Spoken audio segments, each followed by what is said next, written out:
For a committed nationalist, Nigel Farage is awfully keen to slavishly take cues from foreign leaders, as long as that leader is Donald Trump. I wouldn't follow what Mr. Kennedy's department does. I'd listen to what they have to say, but I wouldn't follow it. And frankly, nor would I follow the World Health Organization. When Donald Trump talks about links between paracetamol or Tylenol and autism, is he right? I have no idea. You think he might be right? I have no idea. You know, we were told thalidomide was a very safe drug and it wasn't. Who knows? Nick, I don't know. You don't know. He has a particular thing about autism, I think because there's been some in his family, and he feels it very personally. I have no idea. You wouldn't side with the medical experts who say it's dangerous nonsense? I wouldn't. When it comes to science, I don't side with anybody. That was Nigel Farage refusing to contradict Donald Trump's baseless claim that taking paracetamol during pregnancy is a cause of autism. And of course, this whole ridiculous debate follows a press conference given by Donald Trump on Monday, where he spoke out against the use of Tylenol. That's the brand name under which paracetamol is sold in the United States. So taking Tylenol is not good. All right, I'll say it. It's not good. For this reason, they are strongly recommending that women limit Tylenol use during pregnancy unless medically necessary. That's, for instance, in cases of extremely high fever, that you feel you can't tough it out, you can't do it. I guess there's that. The American College of Obstetricians and Gynecologists has rejected the claims made by Donald Trump in that press conference. And the UK regulator has been forced to release a statement reiterating that taking paracetamol during pregnancy remains safe and there is no evidence it causes autism in children. Obviously, when Nigel Farage hears Trump claim the causes of autism are paracetamol, and when he hears the medical profession claim the causes of autism are not, his response is to shrug and say, well, I don't take sides. I don't take sides when it comes to science. This sort of rambling ideologue and the whole scientific establishment, I give them equal weight, which seems like a sensible position for someone who wants to be Prime Minister. The Health Secretary, Wes Streeting, has hit back at Farage saying, dangerous and irresponsible. This man is a snake oil salesman and it's time people stopped buying. Perhaps more interestingly, Reform's chairman, Dr. David Bull, appears to agree with Wes Streeting. These are very different vaccines from the ones that are in the childhood schedule. Can we get back to autism? Yeah, I mean, obviously there is no link between paracetamol and autism, full stop. So that's the chairman.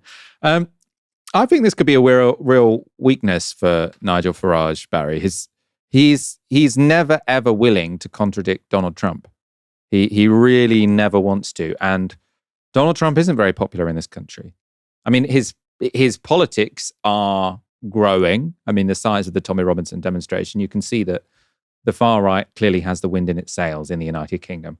But the individual that is Donald Trump doesn't. And it is very obvious that Nigel Farage is just so unwilling to contradict him on anything, even when, you don't win any votes by saying against the entire medical establishment that paracetamol causes autism. I think you only lose them. So it does seem like this is, if you were going to bet against Nigel Farage, this could be one reason why. We're betting again, are we? No, I agree with you actually on this. I do think that this is a really clever line of attack against Farage. And I saw that, the Lib Dems are going hard on it and Ed Davey is going hard on it, which I think is really clever. Over the last while, Ed Davey has just been interested in falling off paddleboards and gone down slip and slides. I'd stopped expecting, political ingenuity to come out of that party. Except for in the last election when they decided to target places with Gale's bakeries to find their voters. That was pretty clever. But no, I think this is clever. Like, again, as you say, Trump is not popular here. I think the last YouGov poll that asked voters whether they had a favorable opinion of Trump, only 19% said that they did.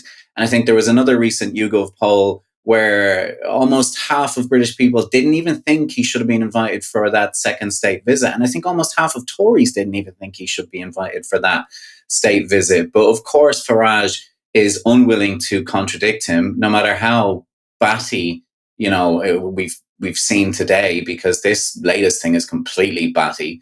And I think he will remain reluctant to contradict Trump.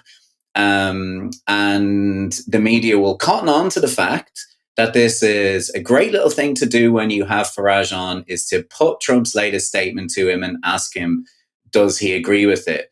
And that's the thing, reform, there will be a certain amount of their base, probably not 19%, a lot of them will be reform voters, but that's not enough. We know he needs Middle England to be a potent electoral force and to become prime minister. If he needs Middle England to get there. And right now, according to the opinion polls, he seems to have them. But this could become a problem, and the media will want to use it as an attack line. And you'll have him going on shows, and people will want that viral moment, and they'll put the latest crazy Trump thing to him.